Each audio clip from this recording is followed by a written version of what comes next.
Ponovno sa studiju ATB-a, 1 na 1, novinar Domagoj Marketić. Kolega Marketiću, da li vi u svojim istraživanjima, da li ste dobili naznake ko je bio nalogodavac ubistva Zorana Đinđića, srpskog premijera?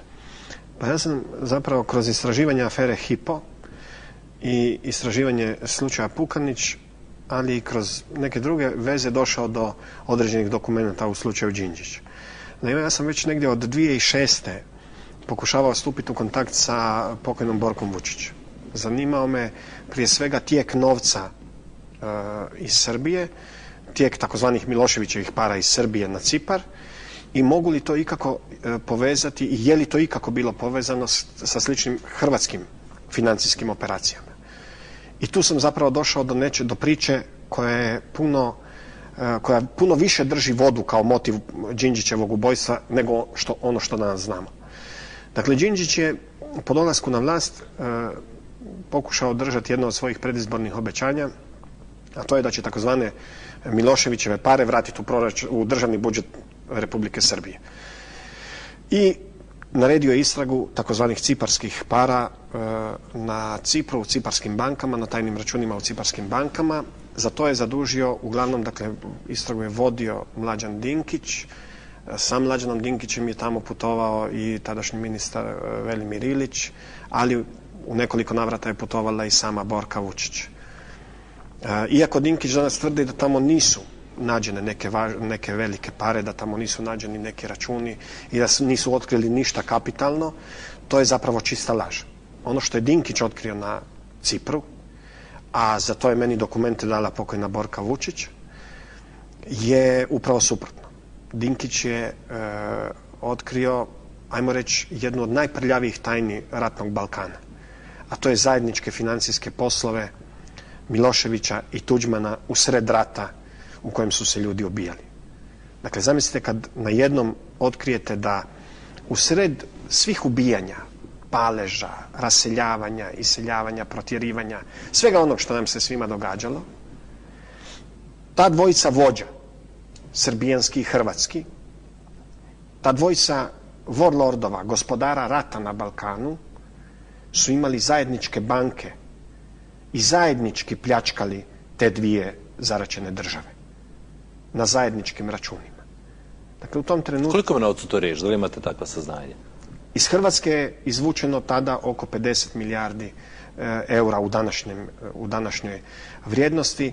Iz Srbije se procjenjuje da je taj iznos bio otprilike tu negdje između 35 i 50 milijardi eura u zajedničkim operacijama sa Hrvatskom. Dakle, sveukupno 100 milijardi eura na ovaj ili onaj način. Dakle, radi se o novcu i vrijednostima izvučenim ili iz zajedničkih poduzeća ili iz poduzeća u tim državama ili iz samih državnih proračuna ili pak, recimo kao u slučaju Hrvatske, od novca, izvlačenje novca kojeg je hrvatska dijaspora davala za pomoć Hrvatskoj. I gdje je sad taj novac? To je ogromna količina. Taj novac je, dakle, kako je taj novac išao? Milošević i Tuđman su 90. godina zajedno dokapitalizirali dvije banke.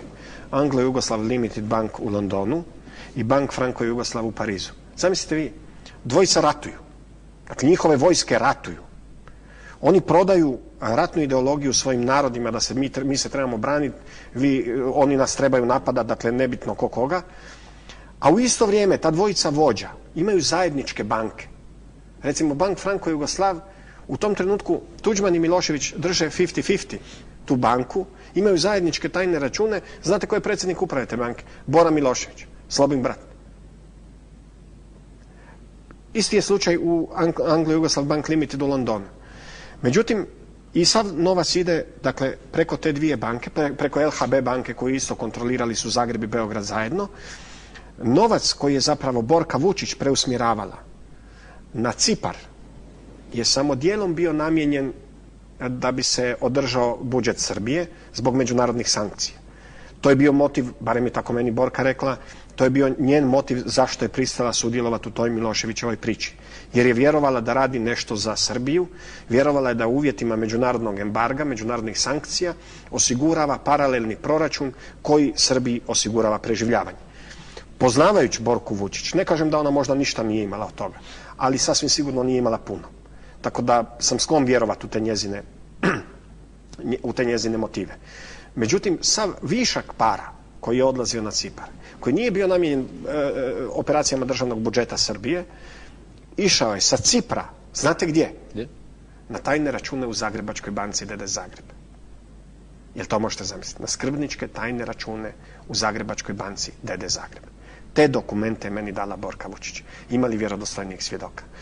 Iz Zagrebačke banke je taj novac transferiran na LHB banku, ovu banku u Francuskoj koju sam spomenuo i banku u Londonu. Kada su krenule međunarodne istrage, pogotovo u Hagu, Hag je u jednom trenutku su zanimale i te financijske operacije. I Miloševića i Tuđmana, nevezano. Htjeli su znati tokove novca. Prije svega da bi dokazali kršenja međunarodnih sankcija, a onda da bi dokazali trag krvi i trag novca. Klasična kriminalistička istraga. Kada su krenule te istrage, Zagreb i Beograd su se uplašili i naredili da se taj novac sakrije. Znate gdje završava taj novac na kraju? Gdje? Onako ko lopatom, sve na jednoj hrpi, da se može kasnije reinvestirati. Kod Hypo grupe. I tu se krug, prema vašem mišljenju, zatvorio tako. Pa evo, dakle, nedavno ja otkrijem da novac koji je kontrolirao Dinkić, evo sinoć sam dobio završne ugovore i dokumente, mala ekskluziva, novac koji je kontrolirao Dinkić kasnije, kad je otkrio te opljačkane pare, je završio na kraju preko Hypo grupe u kupnji mobilnih operatera u Srbiji. Dakle, ja sam jučer dobio ugovore sa Dinkićevim potpisima, ovjerene ugovore, iza kojih stoji Hypo grupa. Teške 1.300 milijuna koji zapravo pripadaju Srbima, koji su trebali pripasti srbijanskom proračunu. Dakle, ratovi su ovdje vodili 90. godina, praktično, ako sam se ja dobro razumio, se prikriju kriminalne aktivnosti, ne znam, državnog rukovodstva Srbije, Hrvatske i drugih zemalja. Pa svi dokumenti... Mislim, zato su se ljudi ubijali.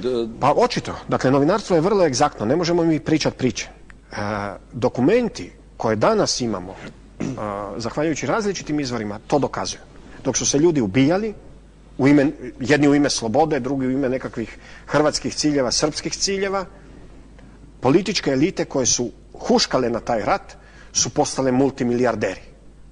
Franjo Tuđman i njegova obitelj prije 90-ih su od vlasništva imali gaće koje su imali na sebi.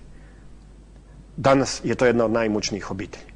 Isto tako, dakle, Tuđmanova ideja 200 bogatih obitelji nije ništa drugačije od onog što je Milošević radio u Srbiji.